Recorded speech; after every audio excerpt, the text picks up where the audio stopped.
પાલિતાણા ખાતે આદેશ્વર ભગવાનના સાનિધ્યમાં વર્ષી તપના તપસ્વીઓએ પારણા કર્યા।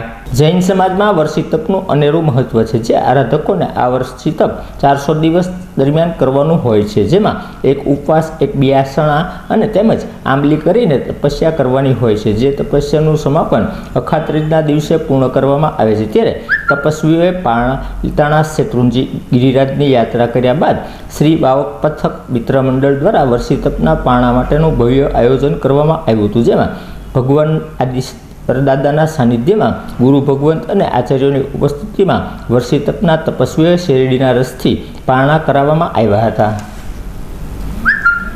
જૈન સમાજમાં વર્ષી તપનું અનેરું મહત્વ છે, જે આરાધકોને આ વર્ષી તપ 400 દિવસ દરમિયાન તપસ્યા કરવાની હોય છે, જેમાં એક ઉપવાસ, એક બિયાસણા તેમજ આંબલી કરીને તપસ્યા કરવાની હોય છે, જે તપસ્યાનું સમાપન અખાત્રીજના દિવસે પૂર્ણ કરવામાં આવે છે। ત્યારે તપસ્વીઓએ પાલિતાણા શેત્રુંજી ગિરિરાજની યાત્રા કર્યા બાદ શ્રી વાવ પથક મિત્ર મંડળ દ્વારા વર્ષી તપના પારણા માટેનું ભવ્ય આયોજન કરવામાં આવ્યું હતું, જેમાં ભગવાન આદિશ્વર દાદાના સાનિધ્યમાં ગુરુ ભગવંત અને આચાર્યની ઉપસ્થિતિમાં વર્ષી તપના તપસ્વીઓને શેરડીના રસથી પારણા કરાવવામાં આવ્યા હતા।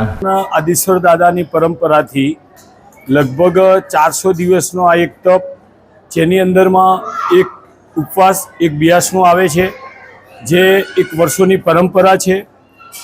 હજારો અમારા તીર્થ છે, પણ આદિશ્વર દાદાના નિમિત્તે અહીં આગળ આ પારણા કરવામાં આવે છે।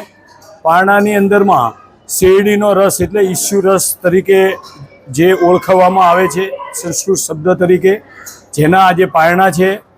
અત્યારે છેલ્લા 29 વર્ષથી શ્રી વાવ પથક મિત્ર મંડળની અંદર પણ પારણાનો ખૂબ જ માહોલ જામેલો રહે છે।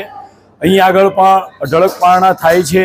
બહારગામથી આવીને તમામ વ્યવસ્થાઓ અહીં આગળ પણ કરવામાં આવેલ છે, અને અત્યારે પણ પારણાનો આ કાર્યક્રમ સતત ચાલુ છે।